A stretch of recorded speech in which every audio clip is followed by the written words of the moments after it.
Hola, bienvenidos a mi canal, Recetas con Angélica. Gracias por estar aquí. Acompáñame a preparar unos ricos pancakes de calabaza.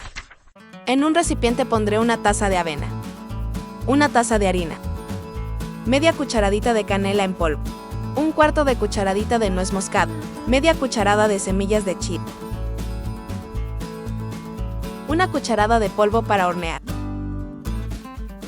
En otro recipiente pondré 2 huevos, una taza de puré de calabaza, media cucharada de extracto de vainilla, media taza de leche de almendras, un cuarto de taza de miel de agave, 2 cucharadas de mantequilla derretida. Mezclaré bien y después agregaré los ingredientes secos.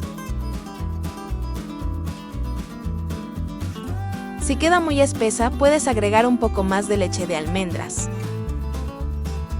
En un sartén a fuego medio bajo pondré un poco de mantequilla y después un poco de la mezcla, tapo y cocinaré unos 3 a 4 minutos por ambos lados. Listo, le pondré un poco de plátano, nueces, miel de agave.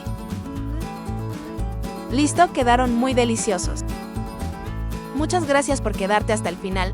Antes de irte, no olvides suscribirte, regalarme un dedito arriba, compartir y comentar. Espero sigas teniendo un maravilloso día. Nos vemos en un próximo video.